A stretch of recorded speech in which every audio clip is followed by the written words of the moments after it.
اس وجہ سے 8 فروری کا الیکشن چوری کیا گیا، کیونکہ عمران خان یہ گارنٹی دینے کو تیار نہیں ہے کہ میں جب اقتدار میں آؤں گا تو میں ارشد شریف کے قتل کو بھول جاؤں گا، میں ضلع شاہ کا قتل بھول جاؤں گا، میں عورتوں بچوں کے ساتھ جو ظلم کیا گیا بھول جاؤں گا، میں 25 لوگوں کو جنہیں 9 مئی کو قتل کیا گیا وہ بھول جاؤں گا، 9 مئی کے بعد جو چار دیواری کا تقدس پامال کیا گیا وہ بھول جاؤں گا۔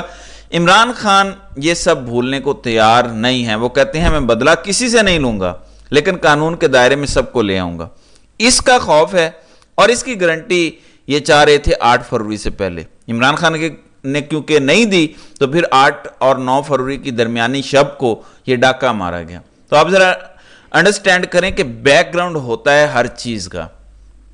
اب ناظرین کرام میں آپ کو بتاتا ہوں کہ عمران خان نے کچھ مزید باتیں کی۔ عمران خان نے جسٹس قاضی فائز عیسیٰ سے مستعفی ہونے کا مطالبہ کیا۔ یہ بہت بڑا مطالبہ ہے، اب تحریک انصاف کھل کے ان پر عدم اعتماد کر سکتی ہے اور کرے گی بھی، کیونکہ اب تو یہ بات کھل کے سامنے آ گئی ہے۔ عمران خان نے کہا کہ یہ کیسے ہو سکتا ہے کہ قاضی صاحب تحریک انصاف کے ہر کیس میں بیٹھ جاتے ہیں، اگر وہ مستعفی نہیں ہوتے تو انہیں پھر ہمارے کیسز میں نہیں بیٹھنا چاہیے۔ اور میں یہاں پہ ایڈ کرنا چاہتا ہوں، یہ میرا مشورہ ہے تحریک انصاف کی قانونی ٹیم کو کہ جا کے آپ کھل کے اس فیکٹ کو بیان کریں۔ یہ فیکٹ ہے، قاضی صاحب کے دل میں تو یہ بات ہے اور اس میں کوئی آر نہیں ہونی چاہیے۔ آپ کو دیکھیں تحریک انصاف کی حکومت میں آپ کے خلاف ایک ریفرنس بنا تھا، وہاں پہ کھڑا وکیل یہ بے شک کہہ دے کہ وہ ریفرنس نہیں بننا چاہیے تھا، ٹھیک ہے تسلیم کر لیں، لیکن کیونکہ یہ کانفلکٹ آف انٹرسٹ آ گیا ہے آپ کے خلاف، جس نے ریفرنس بنایا تھا وہ جماعت اب زیر عتاب ہے، تو آپ ان کے کیسز نہ سنیں کیونکہ یہ ڈائریکٹلی کانفلکٹ آ رہا ہے یہاں پہ۔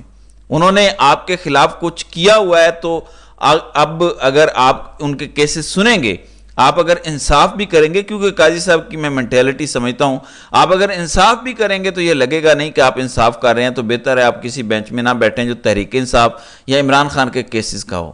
یہ بڑا امپورٹنٹ ہے کیونکہ عمران خان پہ اب یہ جو نئے کیسز بنا رہے ہیں اس میں ایک طرف عالیہ نیلم، ایک طرف عامر فاروق اور اوپر قاضی صاحب ہیں۔ آپ مجھے بتائیں کیا ہوپ ہوگی، کہاں سے ریلیف ملے گا؟ ابھی تو اسلام آباد کے 6 ججز کھڑے تھے تب جا کے سائفر ختم ہوا، یہ کھڑے نہ ہوتے تو میں لکھ کر دینے کو تیار ہوں۔ یہ سائفر کیس میں عمران خان کی سزا جو 10 سال ہوئی ہے، عامر فاروق نے اس سزا کو 14 سال دینا تھا، یہ سزائے موت کر دینا تھا۔ اب تو ایسا معاملہ ہے ہی نہیں، اب تو ساری عدالتیں مینج ہو چکی ہیں، تو اتنا آسان نہیں ہوگا، یہ میں آپ کو ابھی بتا رہا ہوں، اس لیے یہ عدم اعتماد کرنا ضروری ہے۔ تو ایک تو عمران خان نے عدم اعتماد کر دیا، دوسرا عمران خان نے کہا کہ یہ افغانستان پر حملہ کرنا چاہتے ہیں، جبکہ ان کے کرنل اور میجر تو یہاں اڈیالہ جیل میں بیٹھے ہیں، یعنی سیاسی مداخلت ہو رہی ہے۔ عمران خان کے کہنے کا مطلب ہے کہ یہ لوگ سیاسی مداخلت کر رہے ہیں، یہ جنگ کیسے لڑیں گے؟ پھر عمران خان نے جو اے پی سی بلائی گئی حکومت کی طرف سے، اس میں اپنی پارٹی کو شرکت کی اجازت دی اور کہا ہے کہ ہم ملکی مفاد میں کریں گے اور اپنا نقطہ نظر اے پی سی کے سامنے رکھیں گے۔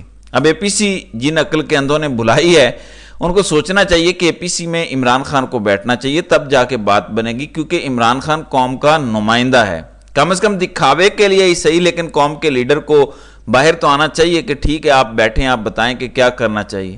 تو اے پی سی میں شرکت کے لیے عمران خان رضامند ہے۔ ایک تو یہ عمران خان نے کہا ہے کہ جس طرح یہ لوگ ہمارے خلاف پنجاب میں کیس کر رہے ہیں کہ پارٹی بند کر دو، فلاں کیس بنا دو، خیبر پختونخوا حکومت کو بھی ان کی تقاریر ساری نکالنی چاہیے، نواز شریف کی، مریم نواز کی، خواجہ آصف کی، اور وہاں پہ ان پر ایسے ہی کیسز بنانے چاہیے۔ ظاہر ہے خیبر پختونخوا میں تو زیادہ تگڑے کیسز بن سکتے ہیں کیونکہ ان کی تقاریر تو ایکچولی اداروں کو بہت زیادہ ملائن کرنے والی ہیں۔ خواجہ آصف نے تو واضح کہا کہ تم 65 کی جنگ بھی ہارے، تم 71 بھی ہارے، تم کارگل بھی ہارے، ایسا تو عمران خان نے کبھی نہیں کہا۔ آج تک عمران خان نے 65 کی جنگ ہارنے کا تانا نہیں دیا فوج کو، سوائے خواجہ آصف اور نون لیگ کے کچھ لوگوں کے۔ لیکن اگر کیس تو اس پر کیس بننا چاہیے، لیکن ٹٹ فار ٹیٹ ہونا چاہیے، لیکن معاملہ قانونی ہونا چاہیے۔ یہ نہیں کہ قانون بنتا نہیں اور آپ بنا دیں، بعد میں آپ کو عدالتوں میں ذلت اٹھانی پڑے، کیونکہ عدالتیں ان کے کنٹرول میں ہیں۔ پھر عمران خان نے کہا کہ مجھ سے میری پارٹی کے لوگوں کو ملنے نہیں دیا جا رہا، اگر ملنے دیا جاتا تو میں ان کے اختلافات ختم کرتا۔ لیکن عمران خان نے کہا کہ جو اڈیالہ جیل میں بیٹھا کرنل ہے اس نے میری پارٹی کے لوگوں سے مجھے ملنے نہیں دیا۔ پھر عمران خان نے یہ کہا کہ جنرل عاصم منیر نے جو کچھ نون لیگ اور پیپلز پارٹی کے ساتھ کر دیا ہے، ایسا کسی دشمن کے ساتھ بھی نہیں کرنا چاہیے۔ یعنی ان کا جو حال ہو گیا ہے نون لیگ اور پیپلز پارٹی کا گراؤنڈ پہ، عوامی سطح پہ، ایسا تو کسی دشمن کے ساتھ بھی نہیں ہونا چاہیے۔ پھر عمران خان نے کہا کہ یہ جنرل عاصم منیر نے ان کے ساتھ کی ہے۔ اب یہ دونوں جماعتیں اگر سمجھتی ہیں تو سمجھ جائیں، اور اب بھی وقت ہے عمران خان کی بیعت کر لیں، کیونکہ یہ ڈوبنا چاہتے ہیں جنرل صاحب کے ساتھ، مجھے یہ سمجھ نہیں آ رہی۔ دیکھیں اس ٹائم پالیسیاں لانچ کیے گئے ہیں، جیسے کہا گیا کہ سپہ سالار قوم کا باپ ہوتا ہے، پھر کہا گیا کہ اسٹیبلشمنٹ تو حقیقت ہے۔ میں ایک آسان مشورہ دیتا ہوں آپ کو، یہ سارے ڈرامے کرنے کی ضرورت نہیں ہے، کوئی پیڈ کمپین کی ضرورت نہیں ہے، فائر وال لگانے کی ضرورت نہیں ہے، میڈیا کو قابو کرنے کی ضرورت نہیں ہے۔ عمران خان پر ہر جعلی اور جھوٹا کیس ختم کریں، اپنے چند افسران کی قربانی دیں جو آپ سے لوئر ہیں، آپ کہیں کہ یہ افسران تھے جو غیر قانونی سیاسی چیزوں میں مداخلت کر رہے تھے، ملوث تھے، ان کا ہم کورٹ مارشل کر رہے ہیں۔ میں نام نہیں لوں گا، آپ کو پتہ ہے کہ کون لوگ ہیں، ان کا کورٹ مارشل ہم کر رہے ہیں۔ اگر یہ نعرہ لگ جائے کہ پاک فوج کبھی اپنی عوام کی خواہشات کے خلاف نہیں جا سکتی، اور آپ ساتھ ہی ان سارے افسران کا کورٹ مارشل کریں، ان کو سزائیں دیں، آپ اعلان کریں کہ ارشد شریف کے کیس کی بھی ہم تحقیقات کر رہے ہیں، اگر آپ نے واقعی کسی ذمہ دار کو پکڑ لیا ہے تو آپ اس کو سزا دیں، کورٹ مارشل کریں اور عوام کے سامنے تفصیل رکھیں۔ میں آپ کو یقین دلاتا ہوں کہ کسی پی آر کمپین کی ضرورت نہیں ہوگی، کوئی نعرے اور پالش کی ضرورت نہیں ہوگی، عوام آپ کو ویسے ہی ہیرو مان لے گی کہ واقعی ادارے کے اندر احتساب ہو رہا ہے اور ادارہ عوام کے ساتھ کھڑا ہے۔ یہ نعرہ مارنے کی ضرورت ہے۔ کیا آپ اپنی عوام کے ساتھ کھڑے ہونے کا نعرہ نہیں لگا سکتے؟ ہمیشہ ہم نے آپ کو یہ نعرہ لگاتے سنا کہ عوام ہمارے ساتھ کھڑی ہے، کبھی آپ نے یہ نعرہ لگایا کہ ہم آپ کے ساتھ کھڑے ہیں؟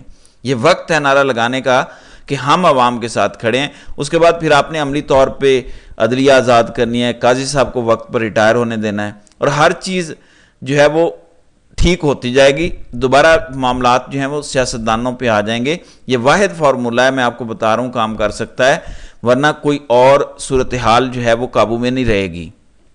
عمران خان آج کہتے ہیں کہ میں لا الہ الا اللہ والا ہوں، جھکوں گا نہیں، آخر وقت تک لڑوں گا، بلکہ عمران خان نے کہا کہ اگر انہوں نے میرے ساتھ زیادتیاں جاری رکھیں، بھوک ہڑتال پہ چلا جاؤں گا۔ میں اپنی پارٹی کے ساتھ مشاورت کر رہا ہوں، اگر عدالتوں نے ہمیں انصاف نہ دیا اور اس طرح ہمارے معاملات کو کرنل اور میجر دیکھتے رہے تو بھوک ہڑتال پر چلا جاؤں گا۔ آپ کو اندازہ ہے کہ یہ کتنا سگنیفیکنٹ ایونٹ ہے؟ عمران خان بھوک ہڑتال پر چلے گئے تو پورا ملک، ہر شہر میں بھوک ہڑتالی کیمپ لگ جائیں گے، لوگ وہاں بیٹھ جائیں گے، آپ پھر کیا کریں گے؟ تو میرا تحریک انصاف کو بھی مشورہ ہے کہ پرامن دھرنے دیں ہر شہر میں۔ اگر عوام یہ کرے گی تو پورا ملک چوک ہو جائے گا، اس کے بعد ان کے پاس کوئی چارہ نہیں رہے گا۔ بہرحال دیکھتے ہیں کہ آنے والے دنوں میں کیا ہوتا ہے۔ تو ناظرین کرام، آپ کی اس ویڈیو کے حوالے سے کیا رائے ہے؟ آپ اپنی رائے کا اظہار کامنٹ سیکشن میں ضرور کیجیے گا۔